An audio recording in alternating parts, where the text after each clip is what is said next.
មហាសង្ក្រាន្តឆ្នាំមមីអត្តស័កពុទ្ធសករាជ2570គ្រិស្តសករាជ2026មហាសករាជ1948ចលសករាជ1388សុភមស្តុវរមង្គលាជយាតិរេព្រះពុទ្ធសករាជព្រះសាសនាអតិកន្តាកន្លងទៅហើយបាន2569ត្រឹមថ្ងៃសុក្រ15កើតខែពិសាខលុះដល់ថ្ងៃសៅរ៍1រោចខែពិសាខឆ្នាំមមីអត្តស័កតទៅចូលពុទ្ធសករាជ2570និងកណនីឆ្នាំមមីឥឡូវនេះសង្ក្រាន្តចូលមកដល់នៅក្នុងថ្ងៃអង្គារ12រោចខែចែកត្រូវនៅថ្ងៃទី14ខែមេសាគ្រិស្តសករាជ2026វេលាម៉ោង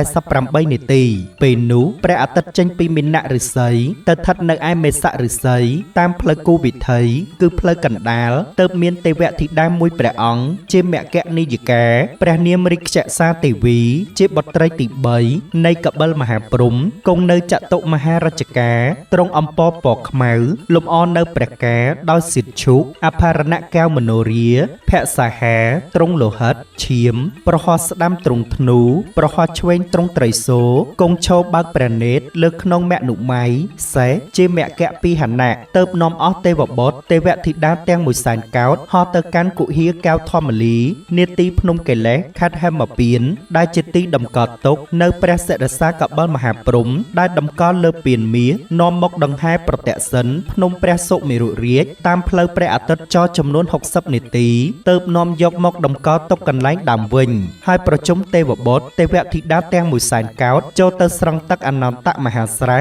ដែលមានទឹកហូរចេញពីបំពង់ថ្មកែវដែលជាមាត់កុសពរាជទាំង7ត្រជាក់ខ្សែងខ្សានព្រះរាជហឫទ័យហើយនាំគ្នាទៅសមាទានរក្សាសិលដោយសមនស្សរីករាយគ្រប់ព្រះអង្គក្នុងភគវតីសភាសាលាព្រះវិសកម្មទេវបុត្រនិមិត្តថ្វាយដើម្បីបន្ទោបង់អពមង្គលឲ្យជ្រះស្រឡះហើយចម្រើននៅសិរីសួស្តីជ័យមង្គលជនមីយុយឺនយូរដល់ទេវតានិងមនុស្សសត្វផងទាំងឡាយតាំងពីឆ្នាំថ្មីចូលមកនេះបានទូលំទូលាយសុខខ្សែងខ្សានតរៀងទៅថ្ងៃអង្គារ12រោចខែចែកត្រូវនៅថ្ងៃទី14ខែមេសាគ្រិស្តសករាជ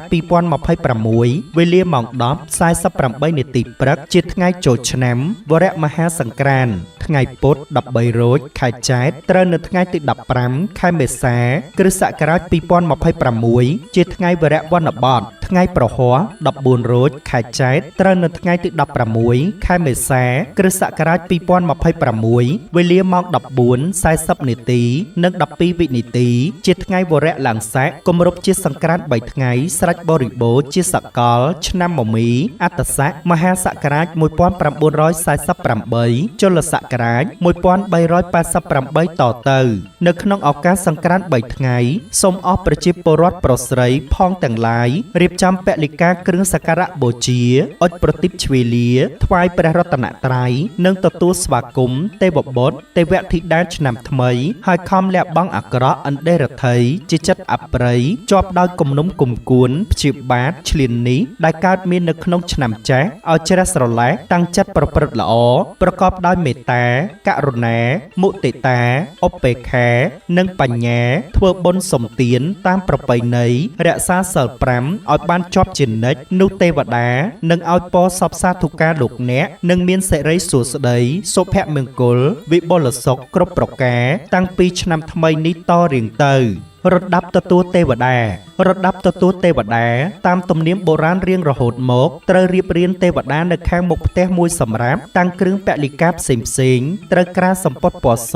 ហើយរៀបចំនៅគ្រឿងសក្ការៈបូជាទេវតាមានជាអាចបាយសី9ថ្នាក់1គូបាយសី7ថ្នាក់1គូបាយសី5ថ្នាក់1គូបាយសី3ថ្នាក់1គូបាយសីបច្ឆា1គូស្លាធម៌1គូទឹកអប់1គូទៀន5ធូប5លាជ5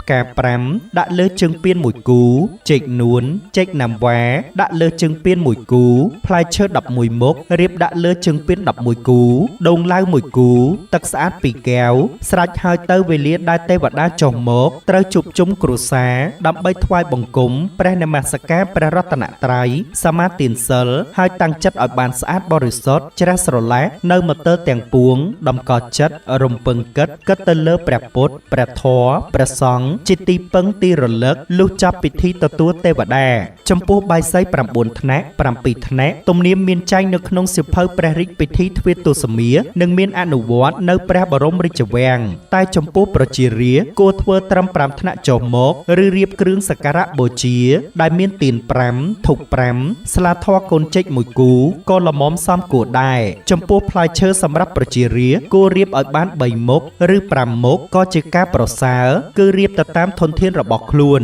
នៅគ្រប់ដង្វាយទាំងអស់ត្រូវដាក់ផ្កាម្លិភួងពីលើគ្រប់ដង្វាយនៅលើជើងពាននិងលើបាយសីហើយត្រូវដោតទៀនហើយដុតបំភ្លឺ